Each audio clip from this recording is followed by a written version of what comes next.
Well, hello, it's Dorset Art Weeks at Othona in 2021. And what if you're feeling peckish first of all?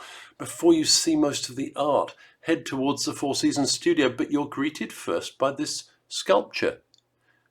COVID Angel, very appropriate. It was carved by Adrian Lamont, a local friend of ours, and it's very much influenced by the carved totems of the First Nations people of North America, also influenced by his own Christian meditation practice.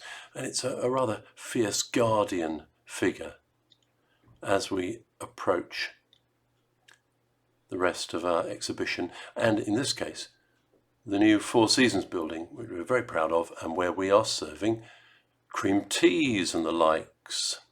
Yeah, there we are. Lovely homemade scones and jam and cream and beautiful homemade cakes. All the necessaries. There's Pat, who makes all the cakes and the scones, and there's information here as well. So if you want to learn a bit more about the project that led to this building, a bit more about recent research into the first community on this site, and Miss Curtis, their founder, and a few more pictures by the artists who are mainly on show in the chapel, we can walk out, even on a slightly grey day like this, onto the decking of the Four Seasons studio and views across towards the sea. There we are, you can see the sea properly. But let's go over to the chapel and see the art there. So, here we are, quick rotational view of the chapel. There are 5 artists showing here this year.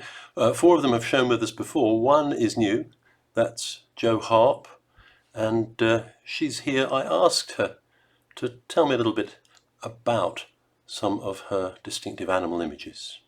Okay, so this one of the wolf I did a couple of years ago. This is pen and ink.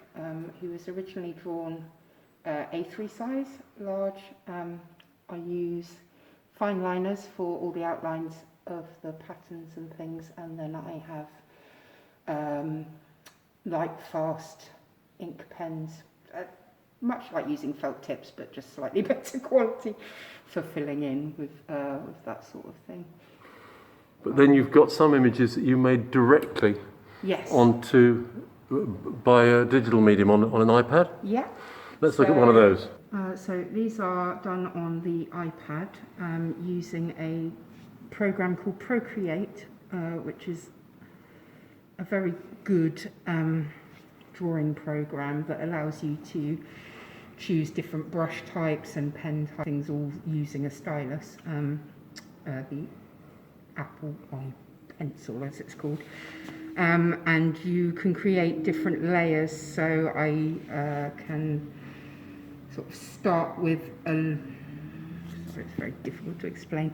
I would do the top layers and then fill in backgrounds later, which makes the image more solid. All painted on an iPad? All done on the iPad. Amazing, yeah. Thank you. And this is one of Jo's other pictures from the iPad, this wonderful lion. Robin Shaw showing some paintings this year.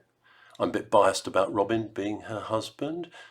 Drawings, and like all the artists, she has some cards available for people who want to take cards home. But mainly Robin does these tiny 5-centimetre drawings, 1 per day, and they're wonderfully varied in the subject matter. Some quite private, some capture public moments. The George Floyd cop convicted, that one says. And even these tiny ones, if you want a larger reproduction of them, Robin can arrange that. Ali Tebbs creates one beautiful coloured painted paper, then tears it, then collages that to make landscapes. Large, small, and even smaller, these tiny framed ones. Here's a particularly striking seascape by Ali.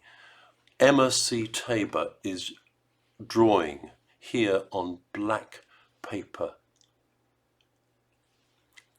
This was originally a digital drawing, then reproduced. She's a printmaker as well as a drawer, and this is on aluminium. And then she's done some really large works here in the chancel of the chapel.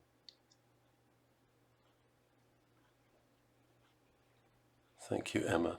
And then in the library, here are some of the fabrics that go to make up Elizabeth Sayers' textile artworks. She's showing a lot of her sketchbook work here, her planning. Very interesting if you want to understand the process behind the production of, for instance, these landscapes based on a trip to Finland.